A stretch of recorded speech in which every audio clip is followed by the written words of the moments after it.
Imagine standing on the vast, wind-swept steppes of ancient Eurasia, where the earth holds secrets buried for thousands of years, secrets of a people so fierce, so enigmatic, that their very name still sends shivers down the spines of historians. The Scythians, a nomadic warrior culture that once ruled these lands, left behind no grand cities or written records. Instead, they built something far more haunting, towering burial mounds known as Kurgans, packed with treasures, sacrifices, and clues to a world so bizarre it defies modern understanding. These weren't just graves, they were gateways to the afterlife, designed to ensure their dead could rule in the next world as they had in this one. What drove these warriors to mummify their kings with such precision, to bury chariots and golden treasures deep beneath the soil, or to take their most loyal servants with them into eternity? The answers lie in customs so shocking, they blur the line between reverence and ruthlessness. From horses sacrificed by the hundreds to golden tattoos meant to dazzle the gods, the Scythians' burial rituals reveal a culture obsessed with power, prestige, and the afterlife. But here's the twist: every detail we uncover only deepens the mystery. Why did they sew protective armor for the dead? What terrifying visions of the afterlife justified burying children with weapons? And how did a people so feared in life become even more formidable in death? This isn't just a journey into the past, it's a descent into a world where death was never the end, but a continuation of battle, glory, and dominion. Over the next 20 revelations, we'll peel back the layers of these ancient Kurgans, exposing customs so strange, they challenge everything we think we know about the Scythians. Some will leave you awestruck, others might unsettle you, but one thing's certain: by the end, you'll see these nomadic warriors not just as historical figures, but as architects of an afterlife so vivid, so extravagant, it still echoes across the centuries. Ready to step inside their world? Let's begin. If you were a Scythian king preparing for the afterlife, your face wouldn't just be remembered, it would be reborn in gold. Across the Eurasian steppes, archaeologists have peeled back the earth to reveal a stunning sight. Death masks of hammered gold, so meticulously crafted they seem to capture the very essence of the person they once adorned. These weren't mere decorations. To the Scythians, gold pulsed with divine energy, a metal so radiant it could bridge the gap between this world and the next. Take the mask found in the Kurgan, where a noble's face stares back across millennia, frozen in a golden visage. The craftsmanship is staggering: every eyebrow hair, every wrinkle painstakingly recreated, as if the artisans feared the gods wouldn't recognize their king without his mortal likeness. But why go to such lengths? Because in Scythian belief, death wasn't an end, it was a promotion.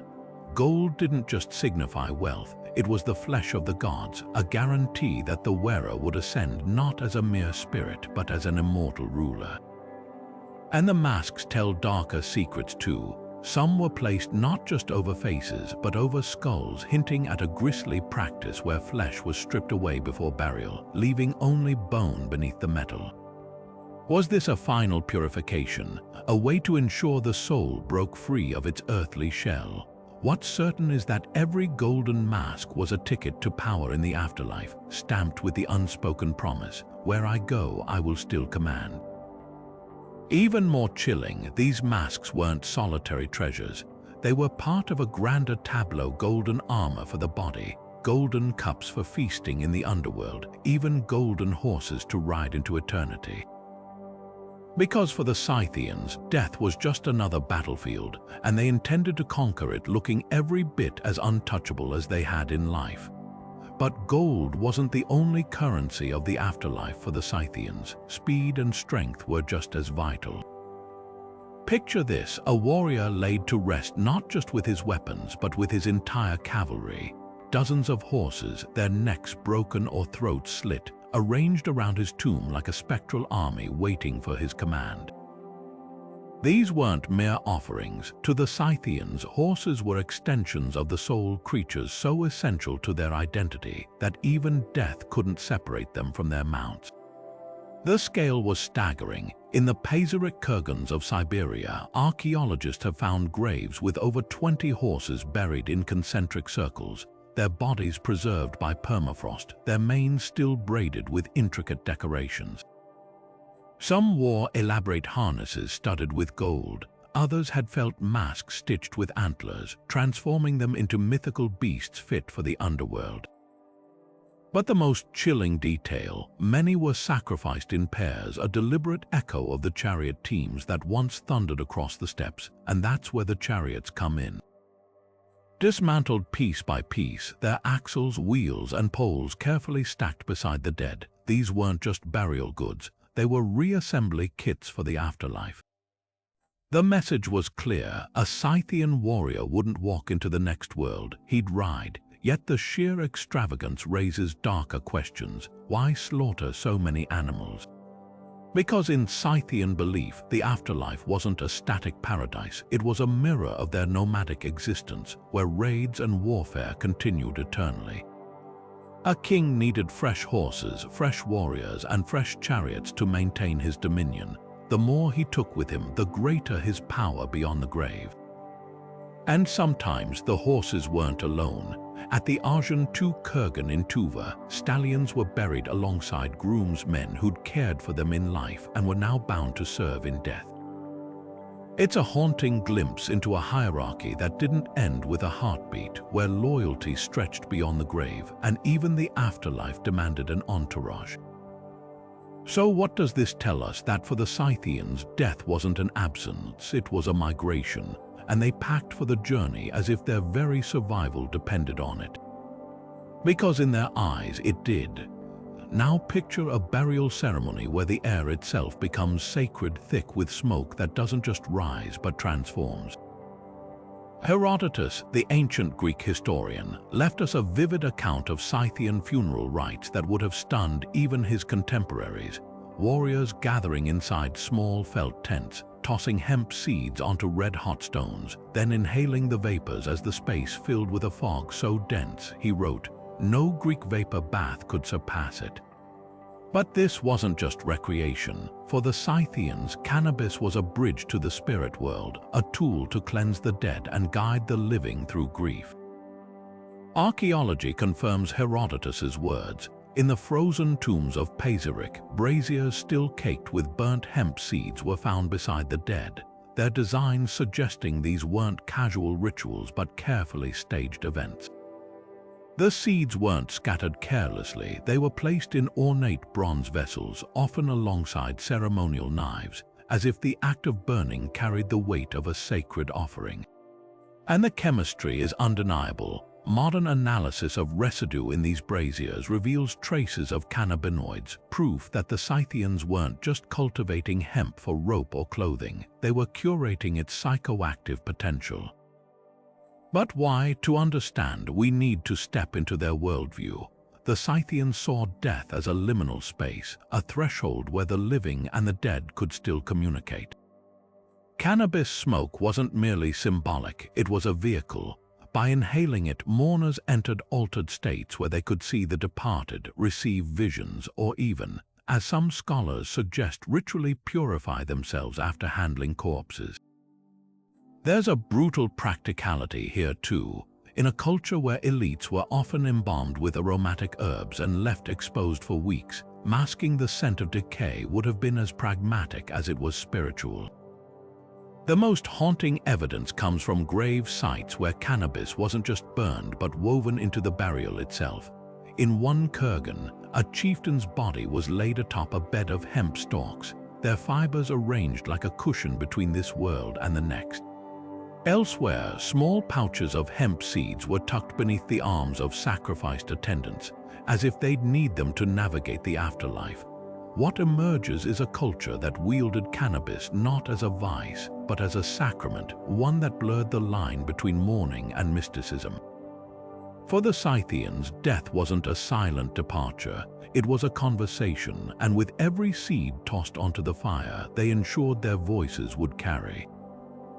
When a Scythian chieftain died, the preservation of their body wasn't just practical, it was sacred alchemy. Unlike the Egyptians, who meticulously eviscerated their dead, the Scythians developed their own chillingly effective method. First, they'd slice open the abdomen and carefully remove the organs, not to discard them, but to cleanse and dry them in the harsh steppe winds. Then came the stuffing, bundles of fragrant herbs like wormwood and wild celery packed into the hollowed torso, their sharp, medicinal scents masking decay while symbolizing purification. But here's where they took it further. They didn't just embalm the body, they reconstructed it. Archaeologists have uncovered mummies with incisions stitched shut using horsehair thread, the skin rubbed with a paste of resin and beeswax to create a protective shell. In the Altai mountains, the icy tombs preserved a chiefess whose skin still clung to her bones, her muscles visible beneath leathery tissue, proof that the Scythians didn't just want their dead preserved. They wanted them recognizable. This wasn't mummification as the Egyptians practiced it. It was a steppe-born innovation where the body became a vessel for eternal identity. And then there were the tattoos. While Egyptian mummies might be adorned with golden amulets, Scythian nobles went a step darker. Their skin became a living canvas even in death. The Pazeric mummies, frozen for millennia, reveal intricate tattoos of mythical beasts curling around arms and legs. Griffins locked in combat, stags mid-leap, serpentine creatures winding across shoulders. These weren't mere decorations. Each symbol was a spiritual passport, a visual language meant to declare the wearer's status to gods and spirits alike. Imagine the process: artisans pricking soot-based ink into the skin of the recently deceased, ensuring their rulers' tattoos would dazzle in the afterlife as they had in life. The most haunting detail: some mummies show evidence of post-mortem tattooing, fresh ink layered over old, as if the designs needed updating for the journey ahead. It's a grisly testament to how the Scythians blurred the line between life and death, treating the corpse not as a relic but as an active participant in the next world. What truly sets their methods apart, though, is the intimacy of their preservation. Egyptian mummies were swaddled beyond recognition, hidden beneath linen and gold.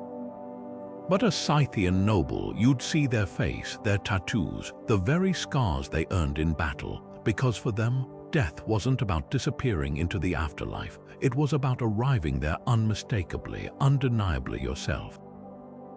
Buried beneath the permafrost of Siberia's Altai mountains lies a textile so extraordinary it rewrote history. When archaeologists cracked open the icy tomb of a Pazeric chieftain, they didn't just find a corpse, they found a masterpiece. Spread beneath his body like a bridge between worlds lay the world's oldest surviving pile carpet, its vivid colors still blazing after 2,500 years. Woven with hundreds of thousands of knots, each dyed with pigments from madder root and indigo, this wasn't just a funeral shroud. It was a declaration of power, a cosmic ledger, and possibly even a guidebook for the soul's journey. Take a closer look at those intricate designs. Griffins with curled claws stalk across the borders, their feathers rendered in hypnotic symmetry. At the center, a grid of lotus blossoms unfolds like a star chart, while horsemen frozen mid-gallop circle the edges. Every motif was deliberate. To the Scythians, carpets weren't decor, they were documents. Some scholars argue the repeating patterns weren't just artistic flourishes but a symbolic language, mapping out territories the deceased would rule in the afterlife. The horsemen, perhaps an entourage awaiting his command. The griffins, guardians warding off evil spirits. Even the color scheme carried meaning: deep reds for vitality, blues for the eternal sky, each hue chosen to arm the dead with spiritual protection. But the craftsmanship itself tells a darker story. This carpet didn't originate on the steppes. Its intricate Persian knots and motifs point to workshops thousands of miles away, likely plundered during raids or traded for staggering sums. That's the paradox of the Scythians, nomads who slept in felt tents, yet draped their dead in loot-worth kingdoms. The message was clear: in death as in life, they demanded the finest spoils of conquered civilizations. And then there's the chilling practicality. Beneath the chief's body, the carpet was layered over a bed of fragrant cedar planks, a natural insect repellent, while the edges were weighted with stones, as if pinning him to this world one last time before release. Was it meant to keep his spirit grounded during the transition, or to mark the boundary between the living and the dead? One thing certain: when the tomb was sealed, the Scythians didn't just bury a man. They buried a universe, and every thread of that carpet whispered the same promise: where you're going, you'll still be king. When a Scythian king drew his last breath, his household didn't mourn. They mobilized for a journey from which there was no return. Herodotus recounts the horror with chilling detachment. After the ruler's death, his most trusted servants, cupbearers, cooks, grooms, would volunteer to follow him into the afterlife. But volunteer might be too generous a term. These were no symbolic gestures. Excavations across Ukraine and southern Russia reveal Kurgans with multiple skeletons curled at the feet of their masters, their bones often arranged in poses of eternal service. One tomb held a young woman crouching beside a chariot, her hands still clutching the reins of horses that had long since turned to dust.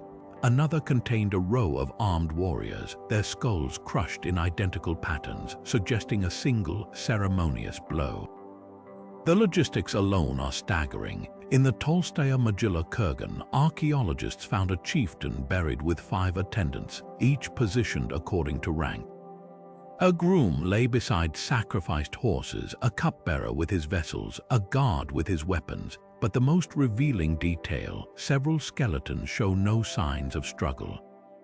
Their necks weren't broken like the horses. Instead, traces of opium and hemp pollen clinging to their nasal cavities hint at a grim ritual. Servants drugged into compliance, slipping unaware into eternity.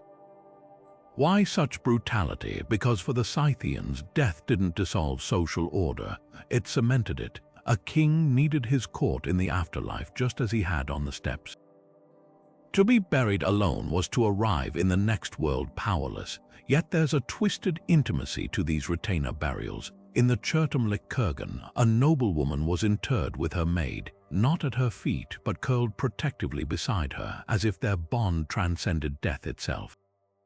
The darkest evidence comes from child burials. At a site near the Dnieper River, a young prince was found surrounded by the skeletons of adolescents, their limbs arranged as if mid-motion. Were they playmates, slaves? The Scythians left no manuals, only bones and questions. What's clear is that in their worldview, loyalty wasn't measured in years, it was measured in forever. This wasn't mere cruelty, it was cosmology in action. By sealing servants in tombs, the Scythians weren't just honoring the dead, they were building an eternal retinue, brick by human brick. Every skeleton whispers the same unnerving truth. In their empire, even death had a chain of command. For the Scythians, animals weren't just companions, they were living emblems of power woven into the very fabric of their identity. When a warrior was laid to rest, it wasn't enough to bury him with weapons or gold. His spirit needed guides, protectors, and symbols of his lineage, creatures that could traverse the boundaries between worlds. Enter the animal totems: eagles cast in gold with wings outstretched, stags frozen mid-leap on ornate plaques, even wolves snarling from the hilts of ceremonial daggers. These weren't decorations, they were spiritual contracts binding the dead to the forces that ruled their lives. Take the iconic golden stag plaques found in countless kurgans. With antlers branching like lightning bolts and muscles taut with motion, these artifacts capture more than just anatomy, they embody a cosmology. To the Scythians, the stag wasn't merely a hunted prize, it was a celestial messenger, its antlers echoing the sacred tree that connected earth to the heavens. Burying a chief with such a symbol wasn't sentimental, it was strategic. The stag would ensure he navigated the afterlife with the same grace and dominance he'd shown in the hunt. But the stag's gold tells another story. Many plaques were pierced with tiny holes, suggesting they once adorned ritual garments or headdresses perhaps worn during the funeral itself. Imagine the scene, a shaman clad in a cloak of stags channeling their power as the body was committed to the earth. The metal itself mattered too. Gold didn't tarnish, didn't decay. By forging these totems in an eternal material, the Scythians guaranteed their symbols would outlast time itself. Other animals held darker significance. Eagles with their razor talons and sky-piercing vision weren't just birds, they were psychopomps, creatures tasked with carrying souls to the afterlife. In the Kull Ober Kurgan, a chieftain was buried with a golden eagle pendant clutched in his skeletal hand, its wings folded as if mid-descent. Was it a plea for safe passage? A claim to sovereignty even in death? The answer might lie in the way Scythian art often depicts eagles locked in combat with serpents, a visual metaphor for the soul's struggle against chaos. Then there are the wolves. Unlike the noble stag or the celestial eagle, wolves represented raw, untamed force. Their images appear most often on weapons, snarling faces etched into sword hilts, howling forms curling around arrow quivers. A warrior buried with such symbols wasn't just carrying tools for battle. He was proclaiming his kinship with the pack, his readiness to hunt even in the afterlife. But the most poignant totems are the ones crafted not from metal but from bone. In the frozen tombs of Pazyryk, archaeologists uncovered headdresses made from actual deer antlers, their bases still bearing grooves where they'd been strapped to human skulls. These weren't symbols anymore, they were transformations. Wear one, and you became the stag, channeling its speed, its majesty, its connection to the divine. What emerges is a spiritual ecosystem where every creature had a role. The stag to guide, the eagle to carry, the wolf to defend, all working in concert to ensure the dead didn't just survive the next world but ruled it. And perhaps that's the greatest revelation to the Scythians. Death wasn't a solitary journey. It was a migration undertaken with an entire bestiary at your side. High in the Altai mountains, where the air is thin and the ground stays frozen for millennia, time itself seems to pause. Here, the Scythians built their tombs not just to last, but to preserve, locking their dead in a crystalline embrace that would defy decay for over 2,000 years. While most ancient burials yield only bones and metal, the Altai Kurgans are different. Peel back the layers of ice and you'll find fur coats still soft to the touch, cheeses aged to perfection, even horse meat so fresh, archaeologists initially mistook it for modern sacrifices. This isn't just archaeology, it's a time capsule sealed by nature itself. The star of this frozen theater is the so-called Ice Maiden, unearthed in 1993 on the Yukok Plateau. When researchers melted the ice around her coffin, they uncovered a woman in her mid-20s, her skin adorned with tattoos so vivid they might have been inked yesterday.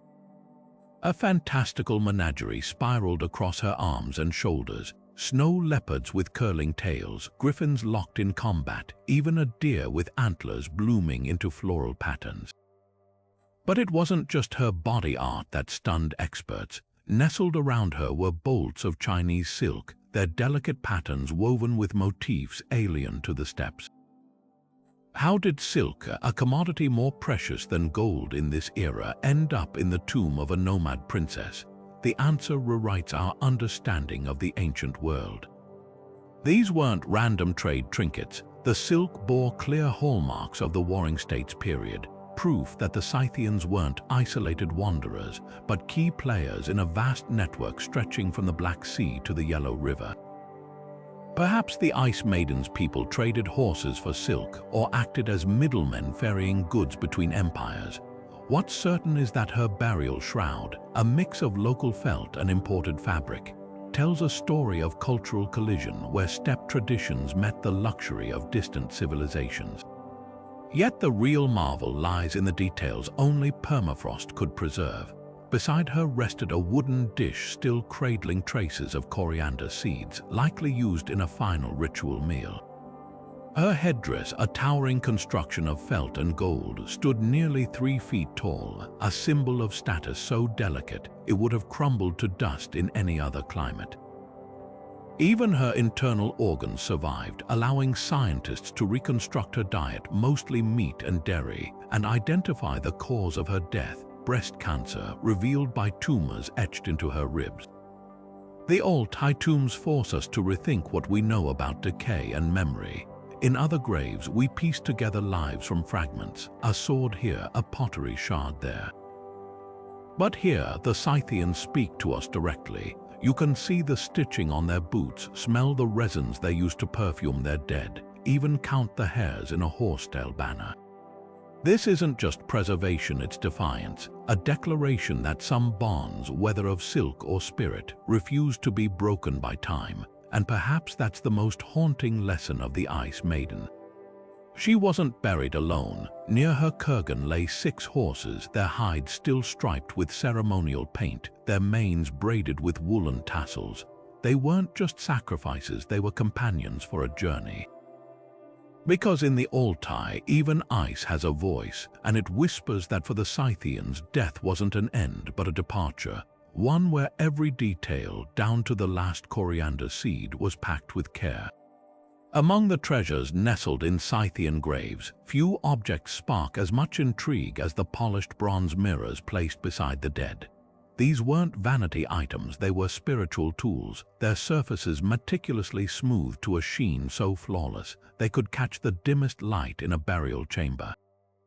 Archaeologists have uncovered hundreds of these mirrors, often positioned near the head or hands of the deceased, their edges engraved with intricate animal motifs or cosmological symbols. But here's the twist. These artifacts appear almost exclusively in the graves of women and young girls, creating a stark divide between how Scythian men and women were equipped for the afterlife. The mirrors tell a story of dual purpose. On one level, they likely served a practical function, reflecting malevolent spirits away from the vulnerable soul during its journey. Many cultures, from ancient China to the Celtic world, shared this belief that mirrors could repel evil, but the Scythians took it further. Some mirrors were deliberately cracked or bent before burial, a practice scholars interpret as killing the object to release its spiritual power. Others were wrapped in felt pouches as if containing their energy until needed. The most ornate examples feature handles shaped like goddesses or tree spirits, suggesting they weren't just defensive tools but conduits to divine feminine energy. Why the gender divide? While men were buried with axes and arrowheads, tools for eternal combat, women's graves reveal a different kind of arsenal. Alongside mirrors, archaeologists find spindles, cosmetic containers, and even tiny vials of powdered pigments. This wasn't just a division of labor, it reflected a cosmology where women wielded symbolic power over thresholds between life and death, the visible and invisible. The mirror, with its ability to reveal hidden realms, became their weapon of choice. Some of the most poignant examples come from child burials.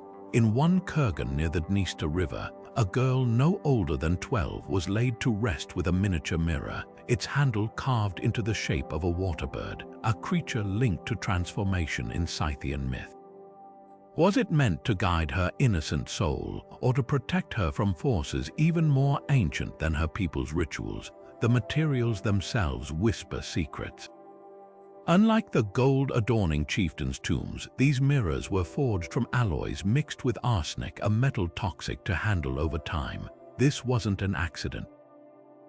Recent studies suggest the Scythians intentionally blended metals to create surfaces with unusual reflective properties, possibly mimicking the shimmer of the sky metal they revered. A mirror wasn't just a polished disc, it was a fragment of the cosmos, a piece of the divine order tucked into the grave. But perhaps the most haunting discovery came from the Black Sea coast, where a noblewoman's mirror was found still stained with a fingerprint, the walls of its last user preserved in oxidized residue. In that faint mark, we glimpse a moment frozen between worlds, a living hand polishing the surface, preparing not just an object but a passport to eternity. For the Scythians, death wasn't a solitary voyage. It was a crossing guided by tools as precise as any sword and far more mysterious. The Scythians didn't just defeat their enemies, they transformed them into trophies that blurred the line between object and ancestor. Herodotus recounts a ritual so chilling it seems ripped from myth. Warriors would saw off the skulls of their most formidable foes, scrape them clean with knives, then line the interiors with gold, crafting cups fit only for the victors to drink from. These weren't mere acts of barbarism. Each gilded skull was a covenant with power, a vessel through which the conqueror consumed not just wine, but the very essence of his rival's strength. Archaeology confirms Herodotus's account. In the Kurgan of Ukraine, excavators uncovered a skull cup so meticulously crafted. Its rim was reinforced with a band of embossed gold depicting battling griffins. The bone itself showed precise cut marks, evidence of methodical defleshing. But here's what's even more revealing. The cup bore traces of fermented mare's milk, suggesting it wasn't hidden away as a trophy. It was used, likely in rituals where warriors drank to absorb the courage of the deceased.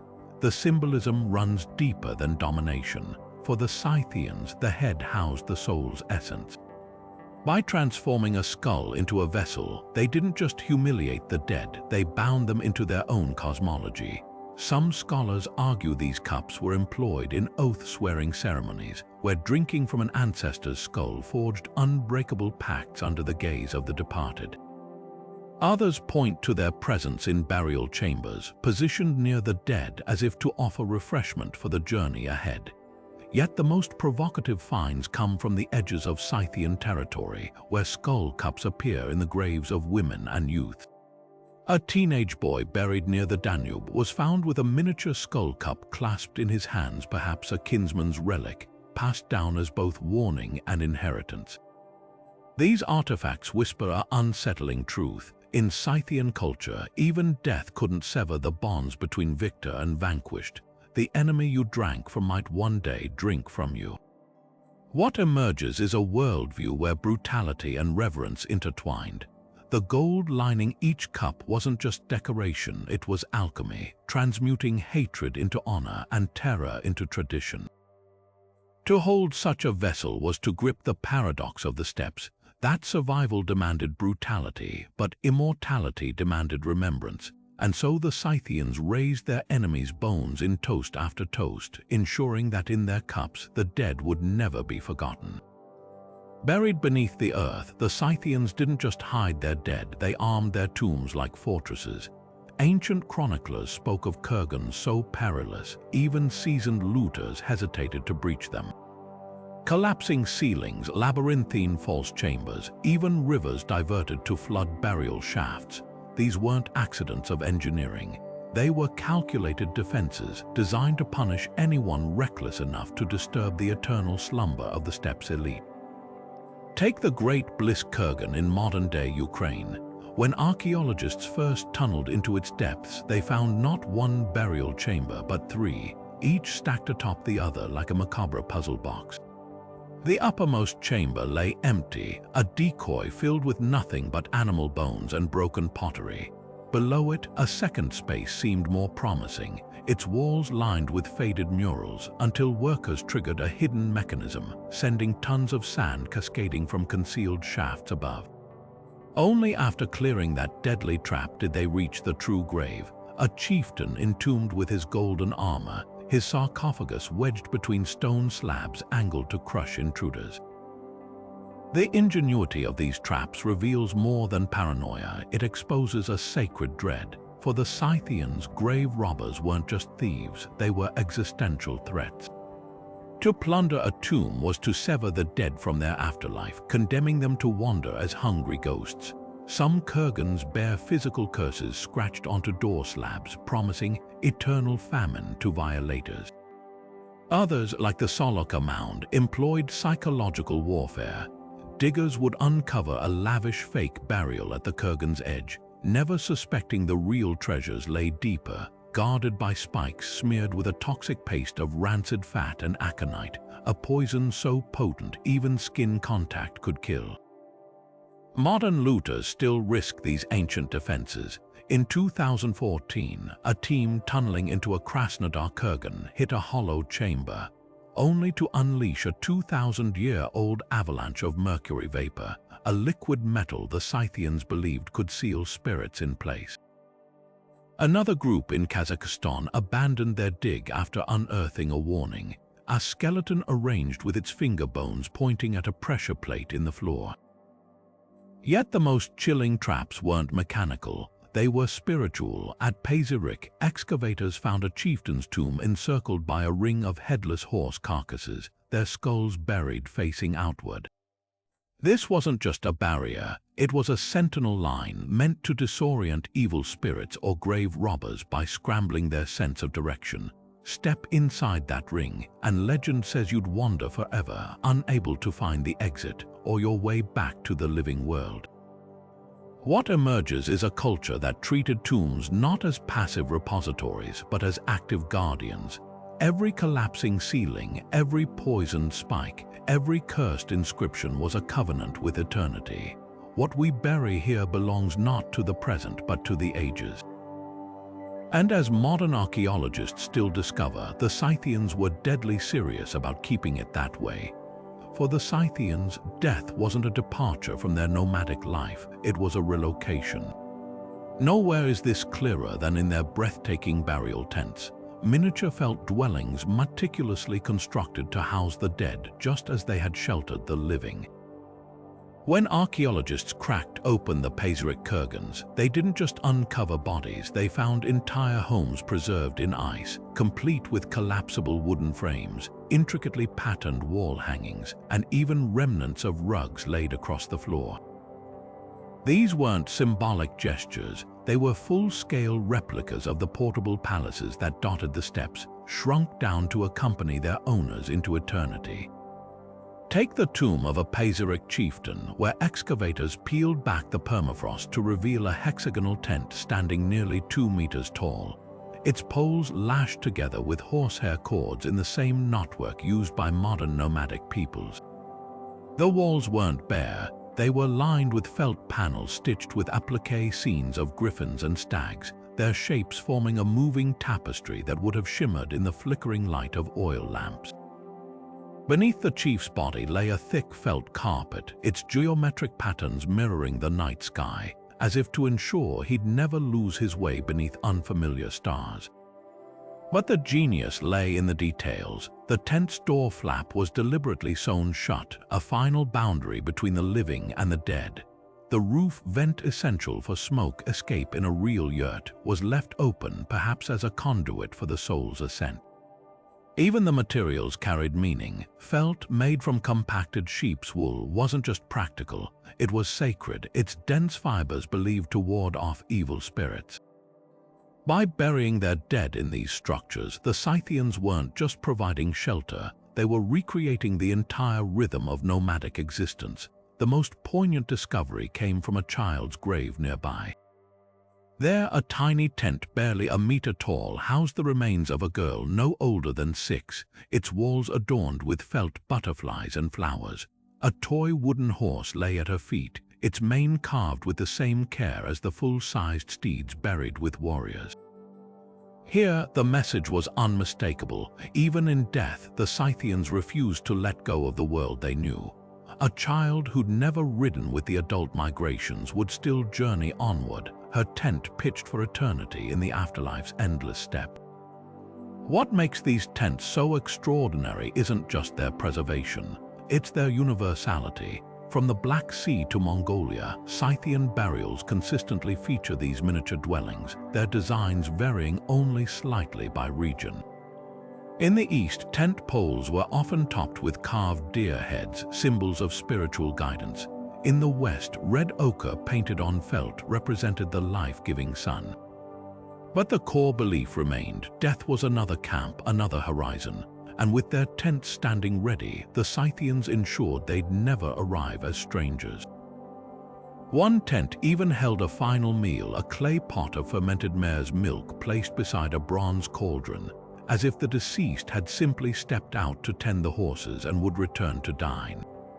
It's this intimacy that lingers. These weren't monuments to kings or gods. They were homes down to the last stitch, the last knot, the last breath of smoke trapped in the felt.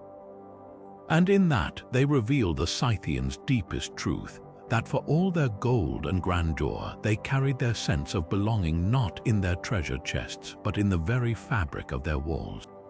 A Scythian warrior never traveled light, not even in death. Buried beneath the earth, their hands still clutch the three tools that defined their existence. A compact, recurved bow capable of piercing armor at 200 paces, a quiver of arrows fletched with eagle feathers, and the dreaded echinix, a short, double-edged sword designed for close-quarters slaughter. Together, these weapons formed the Scythian triad, a burial custom so consistent it became the warrior's signature. But these weren't just grave goods. They were a manifesto written in steel and sinew, proclaiming one unshakable truth: the fight didn't end at death. It merely changed battlefields. The bow was the soul of the triad. Unlike the longbows of medieval Europe or the composite bows of Assyria, the Scythian bow was a masterpiece of portability and power, crafted from layers of wood, horn, and sinew, then reflexed into a crescent shape that could be drawn in the confined space of a saddle. Archaeologists find them carefully dismantled in tombs, their limbs unstrung to preserve tension for the afterlife. Some were even wrapped in gold foil, as if the act of killing required divine approval. But the real genius lay in the arrows.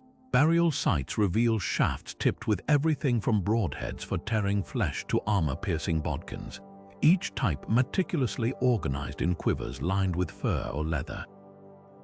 One chieftain's grave contained arrows poisoned with aconite, their lethal dose still potent after millennia. This wasn't just preparation, it was a statement that in the next world, as in this one, the Scythian would strike first and ask questions never. Then there was the echinix, barely longer than a forearm. This weapon defied expectations. Greek historians like Herodotus dismissed it as a dagger until they witnessed its brutal efficiency, a blade designed not for ceremonial display but for gutting enemies at close range. Its distinctive T-shaped edgelet, often inlaid with turquoise or coral, fit perfectly in the palm, allowing lightning-fast reversals in combat. In burials, the echinix was always sheathed on the right hip, its position standardized across genders and ages. A teenager buried near the Danube had one scaled down to his size, its hilt wrapped in leather to suit small hands. The message was clear: Scythians learned to wield power before they learned to walk. But the triad's true significance emerges when you see how it interacts with the body. A warrior's fingers were often arranged to grip the bow even in decay, his spine twisted slightly as if forever drawing the string. Some skeletons show arrowheads embedded in their ribs, not from battle wounds, but from deliberate placement during burial, as if the arrows needed to taste blood to stay loyal in the afterlife. And the echinix, it was more than a weapon, it was a key. Many blades bear symbols of the animal-style art: serpents coiled around hilts, wolves etched into pommels, suggesting they served as talismans to cut through spiritual barriers as easily as flesh. What's chilling is how these burials evolve. Early graves contain functional weapons, well used and practical. But by the height of Scythian power, the triad becomes ceremonial, gold-plated bows too delicate to shoot, swords with blades fused to their scabbards by design. It's as if the warriors knew their descendants might forget how to fight, so they encoded the memory in gold.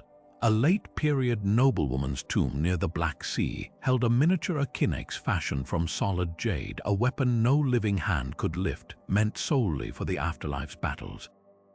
Through every variation, the triad whispered the same promise: death was no excuse to lay down arms, and if the skeletons clutching their weapons are any indication, the Scythians took that promise literally.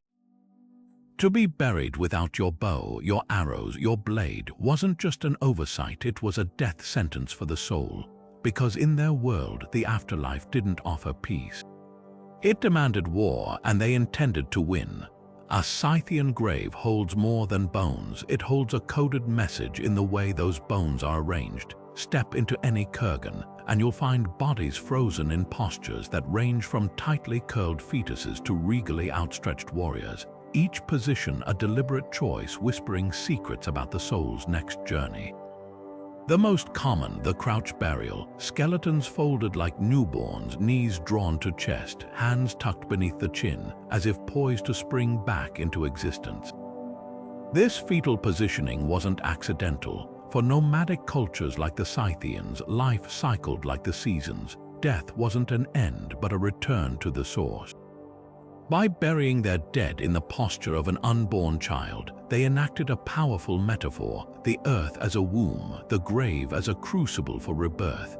Some tombs take the symbolism further, lining these crouched bodies with red ochre, its iron-rich pigment mimicking the color of lifeblood. In the Akalaka Kurgans of Siberia, a woman was discovered curled around an empty space, her arms cradling nothing but air, or perhaps the invisible promise of renewal. But not all souls were destined for the same journey. Unwrap the burial shrouds of the elite and you'll find a stark contrast, bodies laid flat on their backs, limbs extended like rulers surveying their domain. These were the kings and chieftains, their posture broadcasting a different fate. Where the crouched might be reborn, the outstretched were already claiming their thrones in the afterlife. The Saloka Kurgan's warrior prince epitomizes this, buried supine atop a wooden platform, his arms crossed over a golden pectoral, his spine ruler straight.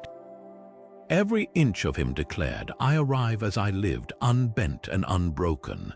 The divide goes deeper than status. Children, regardless of rank, were almost always buried crouched, their small frames swaddled in felt like babes returning to the cosmic cradle.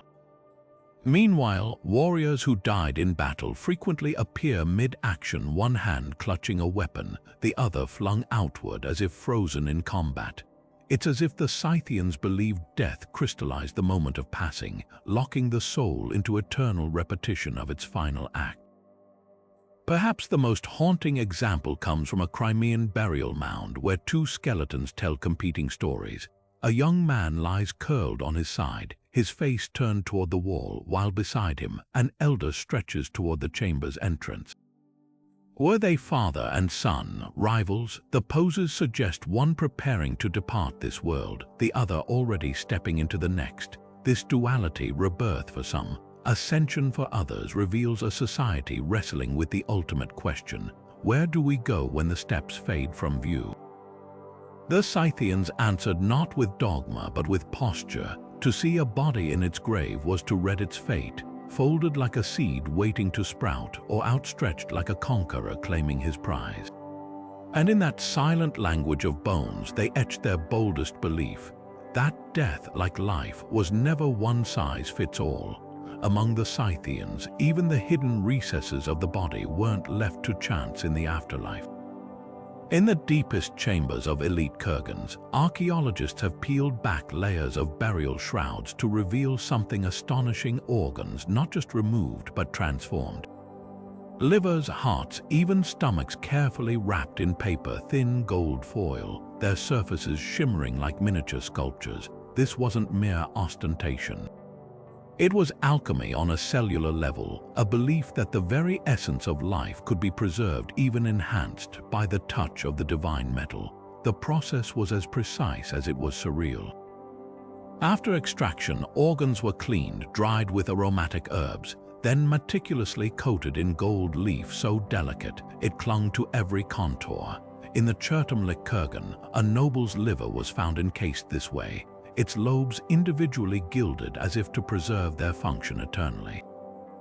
The heart, often left unwrapped in other cultures, received special attention. Some were layered with multiple sheets of gold, then placed in ornate bronze vessels shaped like pomegranates, symbols of fertility and abundance. But the most unsettling discovery came from a teenage warrior's tomb near the Black Sea. His lungs wrapped separately, their alveolar patterns faintly visible beneath the foil, as if the gold itself were meant to breathe for him in the next world. Why this obsession with golden viscera? The clues lie in Scythian shamanism. Gold wasn't just a status symbol, it was considered the frozen tears of the sun god, a substance that could trap and amplify spiritual energy. By sheathing organs in it, they weren't just preserving flesh, they were creating eternal batteries for the soul. The liver, believed to house courage, might receive extra layers to empower the warrior's spirit. The stomach, often lined with gold foil stamped with tiny grain patterns, suggests a fear of eternal hunger, a nomadic people's deepest dread. The practice takes on darker dimensions when you examine the tools left behind. Tiny bronze spatulas, their edges worn smooth from applying gold leaf, were often buried near the body, as if the artisans who performed this sacred embalming were expected to continue their work beyond death. Some kurgans even contained miniature gold ingots, raw material for repairs in the afterlife. It wasn't enough to prepare the dead, the Scythians equipped them for maintenance. The most haunting examples come from child burials. In the Altai mountains, a toddler's heart was found wrapped in gold foil no thicker than a dragonfly's wing, then tucked inside a leather pouch shaped like a womb. Here, the symbolism crashes together: gold as protector, as artificial womb, as promise that even the briefest life could be made eternal. Perhaps the boldest statement was found in a chieftain's tomb near the Danube. His organs weren't just gilded, they were replaced. Where his liver should have been rested a solid gold replica, its surface etched with a map of constellations. Real flesh lay beside it, dried and wrapped, but the message was clear. In the next world, some parts of you must become unbreakable. What emerges is a paradox, a nomadic people who disdained permanent settlements, yet went to extraordinary lengths to make their very bodies permanent. They understood what modern science confirms, that gold doesn't corrode, doesn't react, doesn't change. By coating their organs in it, they sought to cheat decay itself, ensuring that what made them would endure long after the steppes had forgotten their names. For the Scythians, the afterlife wasn't just underground, it was underwater. Along the craggy shores of the Black Sea, a bizarre ritual unfolded for centuries. Warriors and nobles hurling their most prized possessions into the waves, watching as gold plunged beneath the surface like sinking suns. The Greek geographer Strabo recorded this practice with awe, describing how the Scythians would propitiate the sea with gifts by tossing rings, cups, and even weapons into the abyss. But these weren't acts of carelessness. They were transactions, payments to a realm as real to them as the steppes they rode. Modern marine archaeology has dragged these offerings back into the light. Off the coast of modern-day Bulgaria and Romania, dredgers have hauled up Scythian gold artifacts crusted with centuries of salt and silt, belt plaques etched with battling animals, sword hilts studded with turquoise, even delicate earrings shaped like galloping horses. The sheer concentration of finds near ancient river mouths suggests these weren't accidental losses. They were targeted deposits placed where fresh water met the sea, thresholds between worlds where spirits might gather. One discovery stands out: a golden fish, its scales rendered so finely they ripple in the light, found nestled among offshore boulders. To the Scythians, fish weren't just food, they were messengers, creatures capable of navigating both the upper waters and the abyss below. Tossing such an object into the sea might have been akin to sending a postcard to the dead, a way to ensure the drowned and the departed remembered the living. But why the Black Sea specifically? Its unique chemistry holds a clue. Below 200 meters, the water is anoxic, utterly devoid of oxygen, a condition that preserves organic matter like a liquid tomb. The Scythians couldn't have known the science, but they likely observed how objects lost in its depths never resurfaced, how the sea swallowed sacrifices whole. In a culture obsessed with preservation, this wasn't a grave, it was a bank vault for the soul. The most haunting offerings aren't gold at all. Near the Danube Delta, fishermen's nets have snagged human-shaped figurines carved from oak, their faces smoothed by centuries of currents. Unlike the regal death masks of Kurgans, these effigies are crude, almost childlike, as if the act of making them mattered more than the artistry. Some scholars believe these represented the drowned themselves, given back to the water to claim their place in its shadowy kingdom. What emerges is a duality in Scythian spirituality. While Kurgans anchored the dead to land, the sea served as its own kind of burial mound, one without walls or markers where the rules of the steppe dissolved into the deep. A warrior might ride into the afterlife with his horses and gold, but those lost to the waves needed their own passage, so the living cast treasures after them, ensuring no soul, however it perished, would arrive in the next world empty-handed. Perhaps that's the most poignant lesson of these underwater hordes. For all their ferocity, the Scythians feared one thing above all: abandonment. Whether in earth or water, they refused to let even the sea keep their dead alone. Beneath the frozen skin of a Scythian chieftain lies a map to the afterlife, not carved in stone, but inked into flesh. When archaeologists unwrapped the Pazyryk mummy from his icy tomb, they uncovered not just a body, but a canvas, sprawling tattoos of fantastical beasts coiling around his arms, shoulders, and legs, their forms so vivid they seemed to ripple with movement. These weren't decorations. To the Scythians, tattoos were a second skeleton spiritual armor forged under the needle, designed to protect the wearer long after their last breath. The designs tell a story in symbols: griffins with hooked beaks locked in combat across the chieftain's back, their wings outstretched as if shielding his spine. A massive stag arched over his right calf, its antlers branching into elaborate spirals that mirrored the sacred tree connecting earth to the heavens. Even his fingers bore markings, tiny serpents winding around knuckles, perhaps to ward off evil with every clenched fist. Unlike modern tattoos, these weren't applied haphazardly. They followed a precise corporeal geography, with certain creatures anchoring specific body parts. Snow leopards guarded the thighs, the power center for horseback riding, while fish scales shimmered along the ankles, maybe to ensure swift movement in the afterlife's rivers. But here's what's truly astonishing: many tattoos appear in places the living would rarely see. A Pazyryk noblewoman's mummy revealed intricate floral designs spanning her shoulders and back, invisible unless she stood before a polished bronze mirror. This suggests the ink wasn't for the living world at all. It was a hidden language meant for spirits and gods, a visual incantation that activated only in death. Some tattoos even show evidence of touch-ups, fresh pricks over older faded lines, as if maintaining their potency for the journey ahead. The pigments themselves held power. Analysis of the Pazyryk tattoos reveals a soot-based ink mixed with sacred herbs, possibly wormwood or cannabis, plants the Scythians associated with altered states and spiritual travel.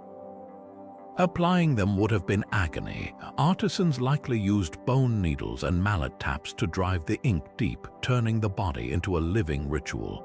The chieftain's tattoos show signs of inflammation, suggesting some were inked shortly before death, their wounds never fully healed. Imagine the message: pain endured in this world becoming protection in the next. And then there are the beasts. Nearly every Scythian tattoo depicts creatures that blur the line between real and mythical. The griffin, part eagle, part lion, wasn't just a symbol of strength. It was a psychopomp, a guide through the afterlife's treacherous terrain. The stag, with its celestial antlers, represented the axis mundi, the pillar holding up the sky. Even the smallest serpent coiled around a wrist might have been a personal guardian, its venomous bite turned against underworld demons, the most haunting detail. Some tattoos appear exclusively in burial contexts. A young warrior buried near Mongolia bore a tattoo of a wolf howling at a moon that wasn't present in any living Scythian art. Was this a special sigil for the dead, a badge declaring his readiness for the eternal hunt? The Pazyryk chiefess's tattoos add another layer. Her wrists were ringed with geometric patterns identical to those on ceremonial horse bridles, binding her to the animal she'd ride beyond the grave. What emerges is a culture that saw the body not as a vessel to discard, but as a tool to customize. A Scythian didn't just die with their tattoos, they traveled by them. Every griffon, every stag, every coiled serpent was a wayfinder, a weapon, or a ward against the unseen. And when the permafrost preserved these designs for millennia, it granted us a rare glimpse into their belief that even skin could be made eternal. Scattered across the Eurasian steppes stand Scythian kurgans that defy logic, mounds filled with golden treasures, sacrificed horses, even ceremonial feasts set for an eternal banquet. Yet utterly devoid of human remains, these ghost tombs, packed with everything a warrior could need for the afterlife except the warrior himself, hint at a custom as pragmatic as it was poignant: cenotaphs for those who died too far from home to be recovered. The Tolstaya Mogila complex in Ukraine epitomizes this mystery, its central chamber stacked with weapons and gold, a king's ransom awaiting a body that never arrived. The logistics of these empty tombs reveal a culture deeply concerned with spiritual insurance. For a people constantly at war across vast territories, losing a chief in some distant raid posed a cosmic crisis. How could his soul navigate the afterlife without the proper send-off? Their solution was ingenious. By burying a proxy tomb stocked with authentic grave goods, they created a spiritual docking station where the missing could check in from wherever they'd fallen. Excavations show these cenotaphs weren't afterthoughts. They received the same meticulous construction as traditional kurgans, complete with false burial chambers and even symbolic horse sacrifices. At the Chortumlik site, archaeologists found a hollow space beneath the main mound where the body should lie, lined with felt and herbs, as if preparing for an occupant that might yet materialize. Parallels emerge across the ancient world. The Greeks built empty tombs called kenataphia for soldiers lost at sea, while Viking sagas describe soul houses erected for those who perished in foreign lands. But the Scythians took it further. Their cenotaphs often contain personal items so specific they border on eerie: a comb carved with the owner's battle insignia, a cup bearing his clan's animal motif, even child-sized armor for a prince whose bones were never found. The care taken suggests these weren't generic memorials, but custom-built portals tied to individual souls. The most revealing clue comes from a cluster of cenotaphs near the Danube Delta. Here, several empty kurgans contain something unexpected: thin layers of ash mixed with charred bone fragments. Forensic analysis suggests these weren't human remains, but burnt offerings of animal substitutes, perhaps ritually killed to stand in for the missing dead. It's a haunting workaround. When you can't bury the warrior, bury his symbol instead, and trust the gods to recognize the gesture. What makes these ghost tombs truly remarkable isn't just their existence, it's their evolution. Early cenotaphs mimic traditional burials exactly, while later versions grow increasingly abstract. A 4th century kurgan in Kazakhstan contained only a single gold arrowhead placed on an empty stone slab, a minimalist's grave for a soul presumed to be fighting eternal battles elsewhere. This shift suggests a profound cultural adaptation. As Scythian wars stretched across greater distances, their death rites became more portable, more conceptual, yet no less sacred. Ultimately, these empty mounds speak to a nomadic people's deepest fear, not death itself, but disappearance. By building tombs without bodies, the Scythians refused to let geography sever their bond with the fallen. Whether a king's bones molded in some foreign field or a scout vanished into the steppes' endless expanse, the clan ensured they'd still have a place to come home to. Not in this world, perhaps, but most certainly in the next. Among the Scythians' most bewildering burial customs lies a practice so strange, it blurred the line between flora and fauna. Deep within the frozen tombs of Pazyryk, archaeologists have uncovered bundles of roots carefully wrapped in wool, some arranged like tiny bodies with outstretched limbs, others braided into intricate patterns resembling animal pelts.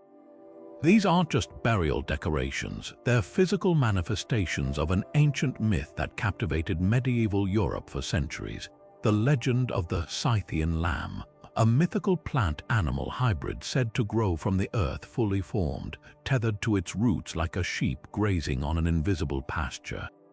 The parallels between these wool-clad roots and the legendary vegetable lamb are impossible to ignore.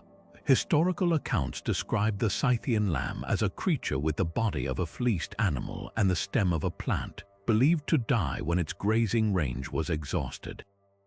In the Kurgans, the bundled roots take on an eerily similar appearance, their woolen coverings mimicking fleece, their twisted rhizomes resembling umbilical cords connecting them to the earth. One particularly striking example from a child's burial shows a mandrake root swaddled in felt, its forked shape carefully positioned to mimic human legs, with tufts of sheep's wool glued to its body with tree resin. But why pair plants with animal attributes? The answer lies in the Scythian concept of cyclical rebirth. Just as the vegetable lamb was said to return to the earth and regrow each season, these hybrid bundles symbolized the dead's potential for regeneration. Some roots were deliberately selected for their medicinal properties, mandrakes for their sleep-inducing alkaloids, licorice for its restorative qualities, suggesting the Scythians saw these plants as literal medicine for the soul's journey. The wool wrappings carried equal significance. As the product of living sheep, it may have represented the fleece that would clothe the spirit in its next incarnation. The ritual's intimacy emerges in the details. At a burial site near the Altai mountains, a warrior was found with a wool-wrapped root placed over his heart, its fibers still retaining traces of red ochre pigment. Analysis revealed the wool came from a special breed of sheep revered for its black fleece, an animal associated with chthonic deities across Eurasian shamanism. The message was clear: this wasn't just any plant, but one consecrated through every material choice. European explorers encountering these bundles centuries later would misinterpret them as evidence of the legendary Scythian lamb's existence. But the truth is far more profound. In wrapping roots like sacred corpses, the Scythians were performing a kind of botanical necromancy, using the plant world's regenerative power to guarantee their own return. The wool ensured continuity between kingdoms, animal vitality merging with vegetative resilience to forge an unbreakable cycle of death and rebirth. Perhaps the most telling variation appears in women's graves, where roots are often wrapped in multicolored threads instead of raw wool. Some died with madder root to mimic the lifeblood they hoped to restore. One noblewoman's tomb contained 7 tiny root figures dressed in miniature tunics, each positioned around her body like attendants waiting to serve in the next world. The care taken in these arrangements suggests a belief that even plants could be recruited into the afterlife's hierarchy. What makes these plant burials extraordinary isn't just their strangeness, but their universality. From the Danube to Mongolia, similar bundles appear across Scythian territories, differing only in local flora: fern roots in forested regions, desert shrubs in arid zones, but united in purpose. They reveal a people who saw no firm boundary between animal, plant, and human existence, only an endless chain of transformation where death was merely the soil from which new life would sprout. And in wrapping roots like sacred relics, they ensured their souls would always have roots to grasp when the time came to grow again. For the Scythians, death wasn't just a transition, it was a banquet where the table never emptied. Crack open the icy vaults of Pazyryk or the earthen kurgans of Ukraine, and you'll find the remnants of feasts so lavish they put royal weddings to shame.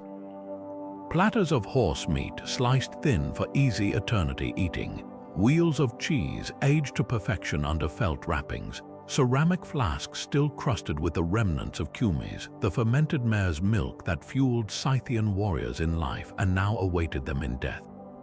This wasn't just food left as an offering, it was a full-scale culinary deployment, a provisioning for an afterlife where hunger was the ultimate enemy.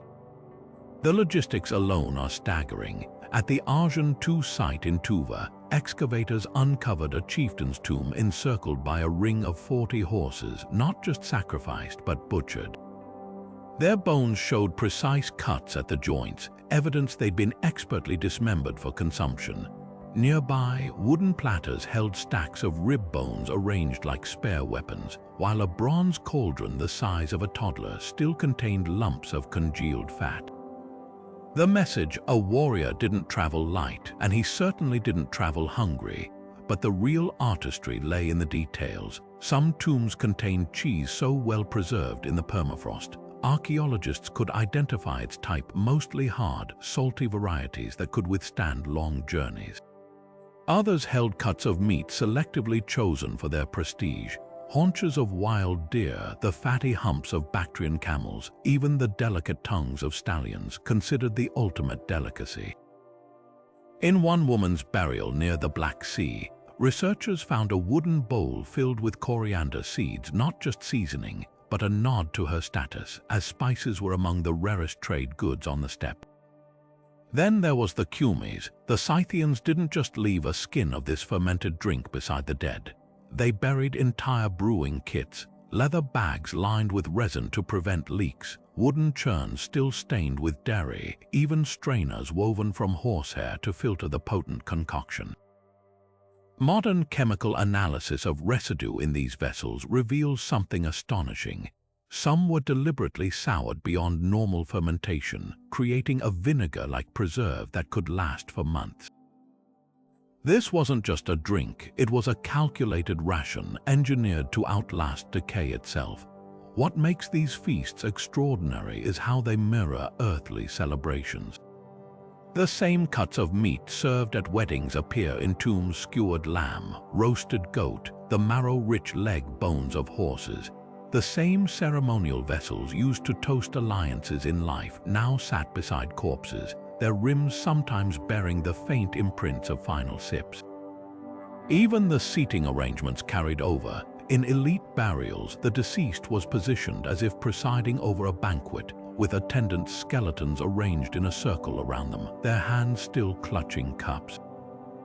But here's the twist: some tombs show evidence of symbolic feasting. At a child's Kurgan in Kazakhstan, miniature plates held tiny bone fragments, not real food but ritual stand-ins, as if even the youngest dead deserved the gesture of abundance. Another site revealed empty platters arranged with meticulous care, their surfaces polished to a shine. Perhaps these were placeholders for food that couldn't be spared, or maybe they represented a different kind of sustenance offerings that would be replenished by the gods themselves. The final stroke of genius: these feasts weren't static. In later periods, as Scythian culture absorbed Greek influences, tombs began to include figs and walnuts alongside traditional fare foreign luxuries now folded into the afterlife's menu. Even in death, the Scythians adapted, ensuring their pantries stretched beyond the steppe into whatever realms awaited. So when we unearth these ancient meals, we're not just seeing provisions. We're glimpsing an unbroken thread of care, a nomadic people's conviction that no soul, however far it journeyed, should ever face the torment of an empty belly. And perhaps that's the most human revelation of all, that in the face of the unknown, we still pack a lunch, just in case. The Scythians left behind a paradox carved in gold and blood, a culture where breathtaking artistry walked hand in hand with unspeakable brutality. Their burial customs weren't just rituals, they were a mirror held up to the soul of a people who saw no contradiction between beauty and violence. One moment, they're gilding a warrior's liver with the delicacy of a jeweler, ensuring its eternal function in the afterlife. The next, they're breaking the necks of 40 horses to accompany him into the unknown. This was a civilization that mummified children with the same tenderness they showed in tattooing sacred beasts onto their skin, then turned enemy skulls into drinking cups without a second thought. Was it superstition that drove them to such extremes, or something deeper? Look closely at the treasures they buried: golden stags with hooves poised to leap into eternity, felt tents stitched with cosmic symbols, even frozen cheese carefully packed for the journey ahead. And you'll see more than fear of death. You'll see a profound meditation on impermanence itself. The Scythians didn't just accept decay, they weaponized it. By sheathing organs in gold, they mocked time's corrosion. By sinking treasures into the Black Sea, they defied the very idea of loss. Every Kurgan was a manifesto. Nothing truly ends if you know how to outwit oblivion. Yet for all their extravagance, the most telling detail might be the humblest one, the way they crouched their dead like seeds waiting to sprout. No other culture so seamlessly merged the visceral and the visionary. They could disembowel a king with one hand and embroider his death shroud with the other, treating flesh and fabric with equal reverence. Their tombs weren't just monuments, they were alchemical experiments, transforming slaughter into sanctity, grief into gold. So here's the question that lingers like smoke from a hemp-filled brazier. Were the Scythians prisoners of primitive terror, or were they philosophers in wolf pelts? Did they truly believe golden masks could cheat death, or were they the first existentialists crafting meaning where none existed? The answer might lie in your own reaction. Were you more shocked by their violence or moved by their vulnerability?